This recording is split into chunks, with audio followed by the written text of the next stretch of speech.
Welcome back to the deep dive. Today, we're doing things a little differently. We're ditching the charts, forgetting the algorithms for a bit. Yeah, we're going deeper. It's all about the mental game today. Absolutely. We're diving into Trading in the Zone, a book that's all about, well, it's about your mind. It's about the most powerful tool in trading. It is, and it's not your typical trading book. Not at all. You know, it's not just about here's how to read a candlestick chart. It's really about the psychology behind it all. It's about the psychology that can truly make or break your success in the market, honestly. Because it's like, how many times have you been so sure about a stock? Like, it's going to go up, right? Right. You've done your research, you've got that feeling, You're sure of it. and then bam, some crazy news comes out and it tanks. Totally. Happens all the time, right? Yeah. And this book, Trading in the Zone, it basically says that's the market's wild card. It's that inherent uncertainty. Exactly. And instead of trying to fight it, we need to learn to work with it. Exactly. Embrace it. You can't predict every market move. That's a fool's errand. Right. So it's more about understanding like the probabilities, managing your reactions. 100%. Instead of freaking out every time a trade goes against you, you got to be like, okay, this is part of the plan. My system, my strategy accounts for this. So you're thinking more like a casino owner who knows the odds are in their favor over time? Exactly. They don't win every single hand, Right. but they win in the long run because they've got a system. They've got that edge. They have an edge, exactly. And that's a big part of what this book is about, finding your edge. Defining it. So it's not about some sort of magical power or anything like that. It seems like it's really about research. Yes. Risk management. Really, truly knowing your strategy inside and out. That's the key. It's about knowing your strengths. Knowing your market, your indicators, having the confidence to actually stick with your plan, Even when the market is like, nope, not today. especially then. That's when it really matters. Think of it like having a roadmap when you're in totally unfamiliar territory. You might not know what's around every single bend in the road, but if you trust that map, You'll get where you're going. you'll reach your destination. And that trust, that's what helps you stay the course, even when things get a little bumpy. Okay, I like that analogy. So we're talking about building that trust in your strategy, but also it seems like there's this whole other element of like what they call the winner's mindset. Yeah, and that's huge. It's more than just, making winning trades. It's about how you approach the market mentally. Right. So it's not just about thinking positive thoughts all the time, like, I'm going to be rich, I'm going to be rich. It's about something, it's got to be deeper than that. You hit the nail on the head. It's about being realistic, having a neutral mindset, almost. One of the first, and maybe one of the hardest things to wrap your head around, is accepting risk. Okay, tell me more about that. It's not just saying, oh yeah, I'm a risk taker.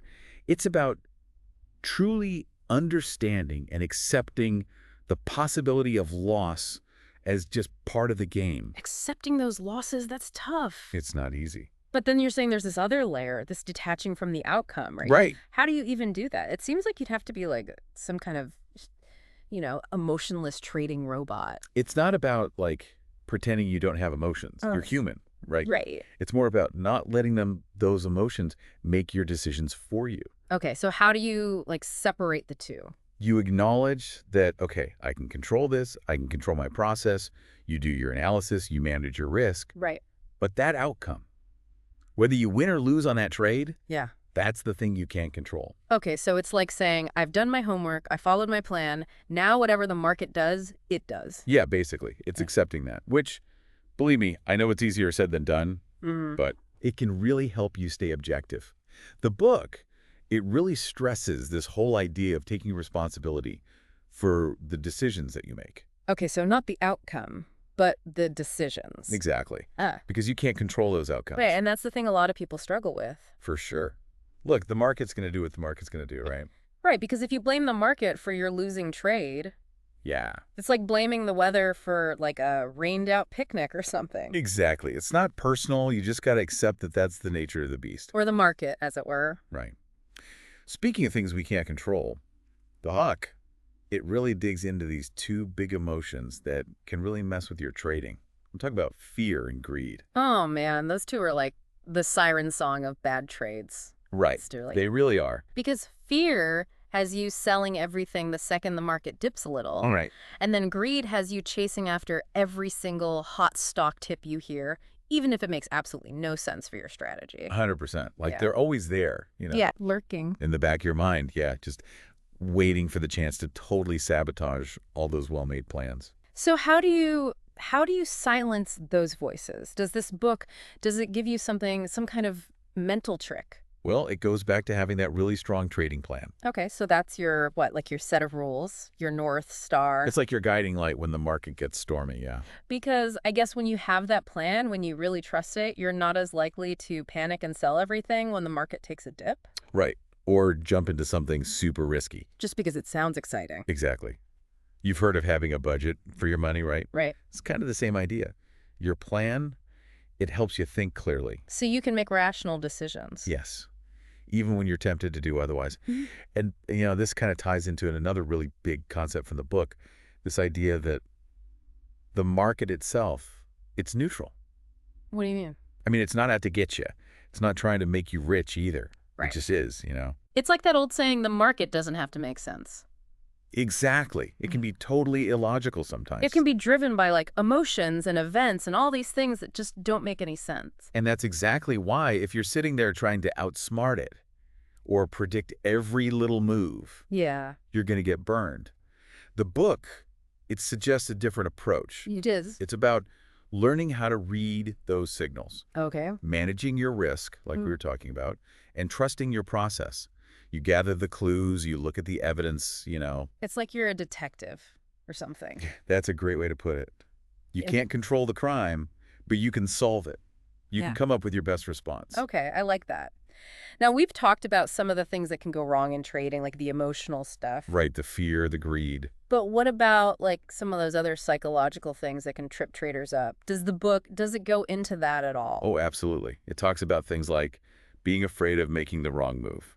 Oh, yeah, the fear of being wrong. That's a big one. Huge. And then there's also the fear of missing out, right? Yeah, that FOMO. It gets you every time.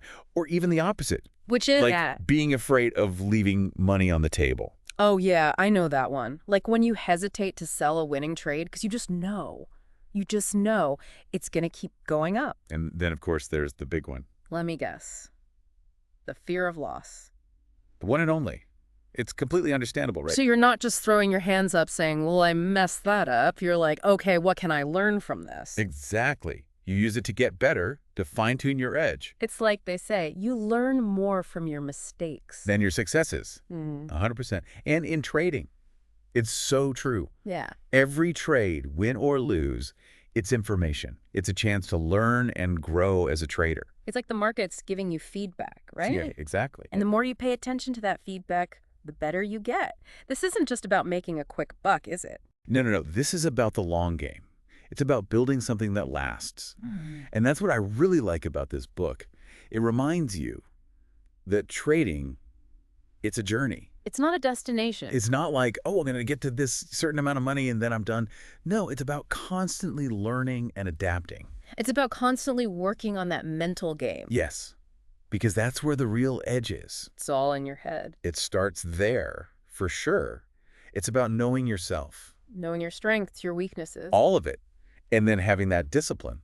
Oh, and the mental resilience, right? Oh, absolutely. Mhm. Because you're going to have those ups and downs, but it's about weathering those storms. That's what separates the amateurs from the pros. Wow. This has been really eye-opening. I mean, we've gone way beyond just like the technical aspects of trading, Yeah, we're in our heads today. We're really in the psychology of it all. And honestly, Trading in the Zone, it's got some great stuff in there for anyone, whether you're, a day trader or just, trying to navigate life. It's about self-awareness, right? It's Yeah. about knowing how to manage your emotions, how to make those clear-headed decisions when things get a little crazy. Especially when the stakes are high. Well, this has been fantastic. We dove deep into this whole idea of trading psychology today with Trading in the Zone. Definitely recommend it to anyone who wants to, really up their game. It's a good one. It reminds you that the market may be unpredictable, but You can handle it. you've got this. You have the power to choose how you're going to react. That's a wrap on the Steep Dive. Hope you enjoyed it. And until next time, keep those minds sharp and happy trading.